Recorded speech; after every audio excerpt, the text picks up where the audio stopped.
Woman, it is not yet time.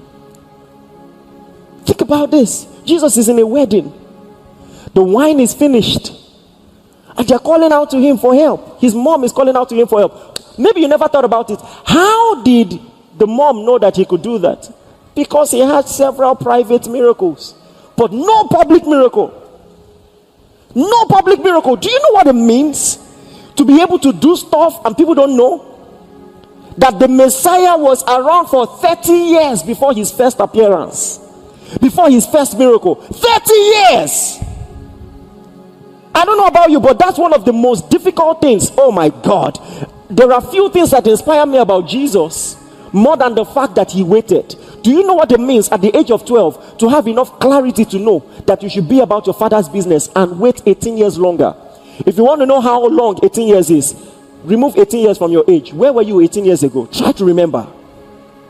Just try. I want you to actually try. 18 years ago. Where were you?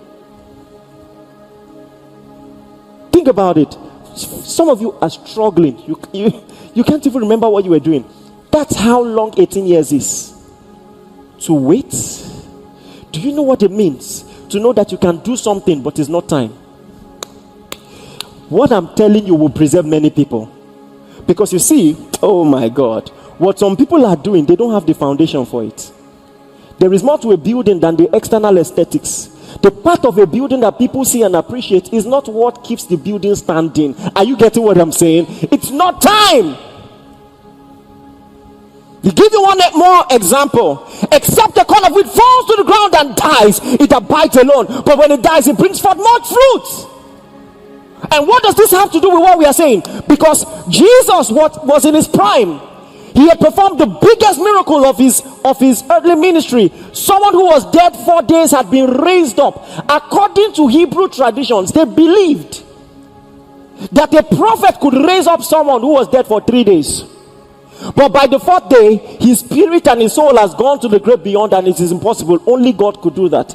This, by the way, is one of the reasons he waited 4 days. He came 4 days after, raised him up to make a point, telling them who he was. And then his fame spread abroad.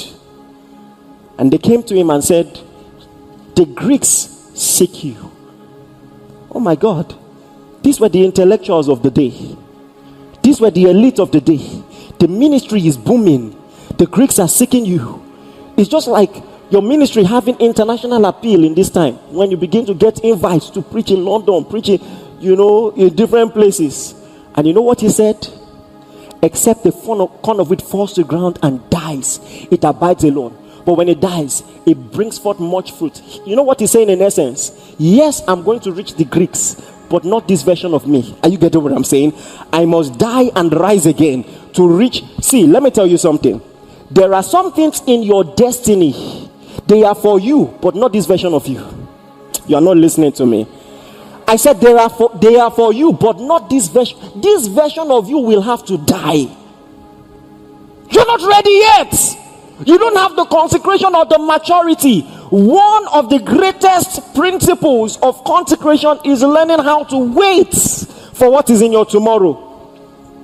If you bring what is in your tomorrow into today, you mess the whole thing up. Purpose determines your boundaries.